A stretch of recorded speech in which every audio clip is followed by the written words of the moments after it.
So a federal judge in the Eastern District of New York ruled on Monday that a Pennsylvania school district must allow students to form an after-school Satan club.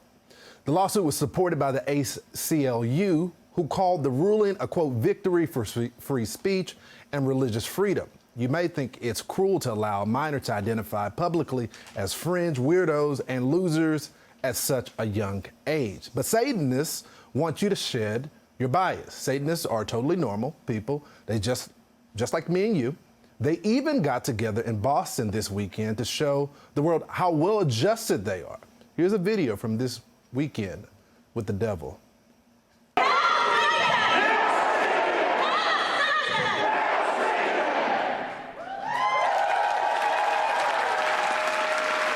And we stand here today in defiance of their siege and destroy their symbols of oppression.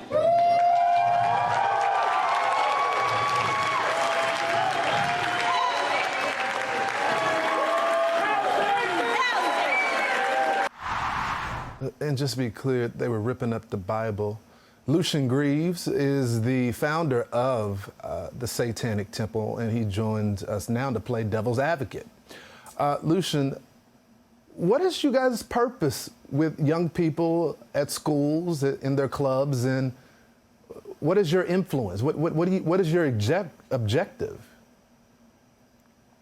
Well, we're still in litigation with the after-school Satan clubs, so... just schools in general. What is your objective? I decline to speak anymore about that. Yeah, just schools in general. What do you seek to do in schools all across America? Not specifically in that case. Well, I won't speak to the issues of what we do in schools if we're going to have a discussion about litigation that nobody wants to have. I have 787.5 million questions for you, but I can speak about the Satanic Temple in general. Yeah, I mean, I saw you guys ripping up the Bible. What is your objective with people in general? I mean, I would assume y'all would be doing the same thing with children, with the consent of their parents? This discussion has nothing to do with the after-school Satan clubs, just to make clear. But I can talk about the overall objectives of the as I said earlier to your producers coming on the show. The after-school Satan clubs are currently in litigation, and I'm not speaking about those. I made that clear before I came on. Just tell me about what you believe. All right, well, we believe in individual liberty and personal autonomy. We believe in real religious liberty, and we believe in free expression. And to that end, we do know that before we started this community, we did realize that there was a pre-existing community of people whom felt rejected by traditional religious organizations or otherwise alienated by them. And the embrace of blasphemy and blasphemous symbols and Satanism isn't necessarily about insulting people who are believers or of a different belief system.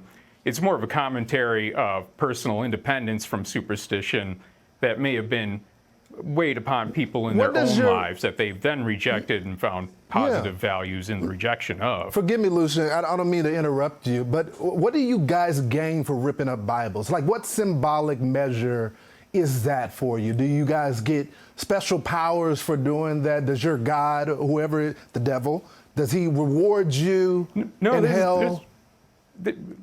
There's a very cathartic effect for some people who felt that impressed upon them at a young age were these feelings, these notions that certain things were dogmatically taboo in a superstitious way, that if you turned a cross upside down, you are inviting spiritual forces in. We don't believe in those kinds of spiritual forces. We're not advocating for cruelty and inhumanity and destruction and those types of things, but we do think people should be shaken from those kinds of bizarre superstitious notions that make them think that there's some kind of external value to those types of things. I only got so much time with you, but I'm just curious because y'all pray for people, y'all pray on people as well. So who would you endorse for president in this next election cycle? Well, as a spokesperson for a religious organization, I certainly would not endorse any politician whatsoever. I think the Johnson Amendment should remain in place, and I think churches should start shutting their mouths when it comes to politics as direct as endorsing particular candidates. Lucien, I find you to be interesting. I'm praying for you, brother. Thanks so much. Thank you for having me on, and congratulations on the new time slot. Thank you. Hey, Sean Hannity here. Hey, click here to subscribe to Fox News YouTube page and catch our hottest interviews and most compelling analysis. You will not get it anywhere else.